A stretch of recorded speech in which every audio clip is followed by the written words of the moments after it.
Starring Entertainment.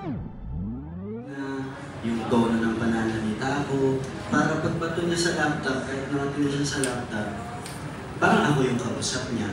So kahit wala akong dito, kahit wala akong eksena, nandun ako sa set. Ganon din naman po si Jean sa akin. Jane, ikaw naman, anong masishare mo sa nasabi ni Mosang sa kanila ni Direct Chris? Hindi po ako magaling magluto Baka mag-expect po kayo ng cooking show. Joke lang. Wala po ako masabi. Ano lang po, ano ba kasi gusto mo? Ano po, kasi nung time na yun, nahilig din po ako mag-bake talaga, tsaka magluto. So minsan, pagka magluluto ako, dinadamihan ko para mabibigyan ko siya. Tsaka yung binibigay ko po minsan, sinishare ko rin sa kanila. Iba ha? Okay, Jude! Ako, interesting yata ang question ni Jude. Hi, good afternoon. Congratulations. My question goes to Francine and Jose. As your future you, what piece of advice would you want to give your past you? Yung ngayon po magbibigay ng advice sa sarili namin from the past. I-try natin Chin yung like 15 years ago. Yeah. 15 years. 2009 di ba? Ano? O kahit 10 years ago or 5 years ago. Siguro, kasi sa sobrang bata ako, mukhang hindi naman ako makikinig sa sarili ko. 5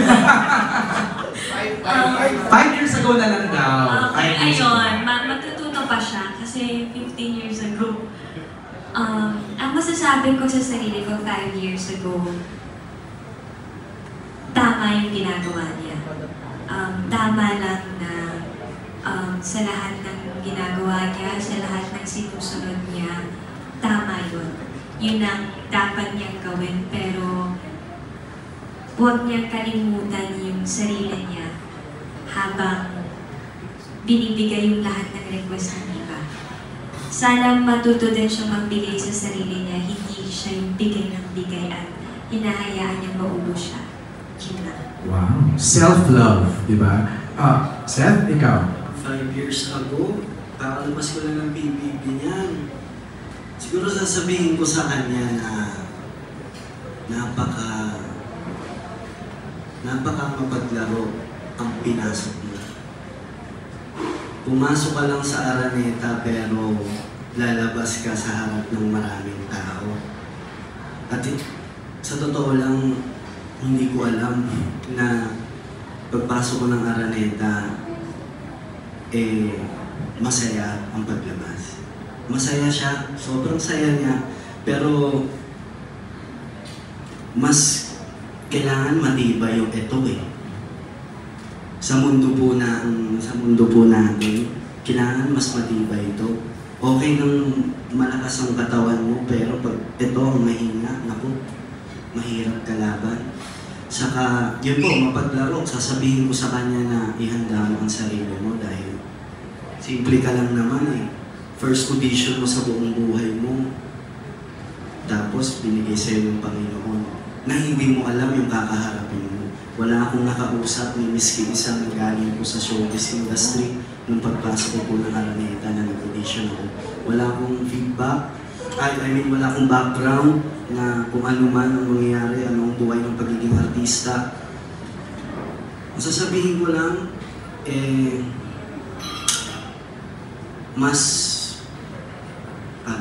mas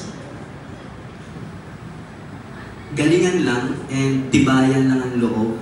Tapos, huwag kang matakot lalo na kung alam mo namang ikaw alam mo namang kaya mong panindigan. Saka, huwag kang magsalita. Sasabihin ko talaga na Less talk, less mistakes, gano'n? Hindi, parang kung hindi naman kailangan sabihin, huwag na magsalita. Okay. Yun lang. Alright, thank you, Jude. Next natin is from Jerry Alea.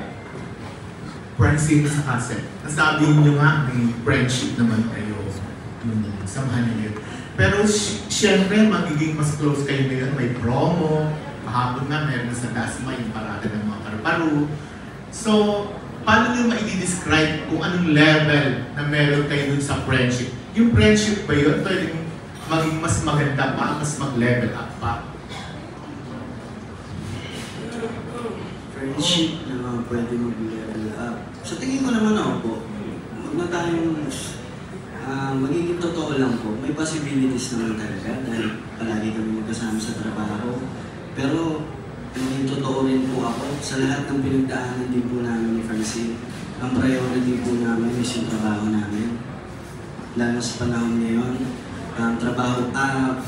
trabaho namin, pamilya namin, pag-aaral, and siguro yung friendship na meron kami ni Francine, mas nag-grow siya, mas nandun na ako sa tipo na kaya ko na siyang protektahan, kaya ko na rin siyang, kaya ko nang magsalita din. Yun ang sinabi ko kanina, di ba? Huwag magsalita. Pero meron din dapat na panahon na magsalita ka at sa tamang tao na ipaglalaban. Wow. So ganun yung meron akong nararamdaman para kay Francine. Kaya ko na siyang mas ipagtanggol ngayon. Kaya ko na mas panindigan. Mas kaya ko nang tumayo. Ako na yung nasa harap ni Chin, sa likod lang siya. So, yun. Wow, Chin, ano masasabi mo doon? Nag-melt po ata ako. Thank you.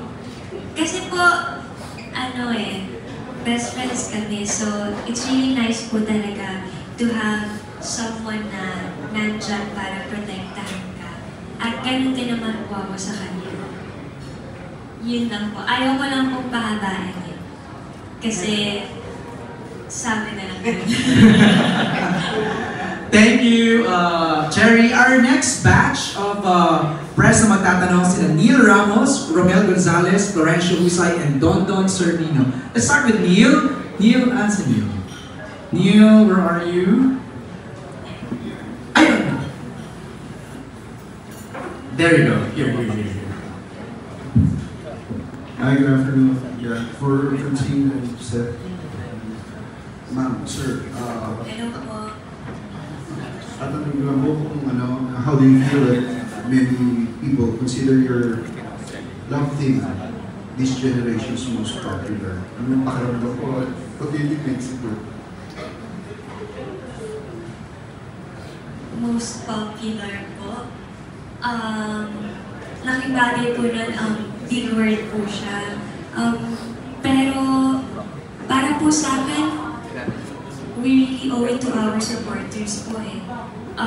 Kung hindi naman po dahil sa pagmamahal at suporta nila sa atin, hindi naman po kami makikilala din sa iba't ibang lugar at hindi naman din po maririnig ang pangalan namin as Francine at as Seth or as Princess kung hindi rin po dahil sa pagmamahal na meron sila para sa amin. Pero syempre po, bilang ganun nga po yung sabi niyo po na ganun kami nakikilala ngayon, nakakakaba rin po kung minsan kasi syempre may mga mas batang tumitingala sa amin. At syempre kung minsan po hindi namin may iwasan na magkakamali kami kasi hindi naman po kami perfecto. Pero lahat naman po ng best namin ginagawa namin kasi syempre gusto po namin magpasaya ng mga tao at gusto rin namin syempre na maganda yung mga maibibigay namin mga kilos o galaw or yung ehemplo namin lalo sa mga kabataan ngayon at sa mga mas bata sa amin. Yun po.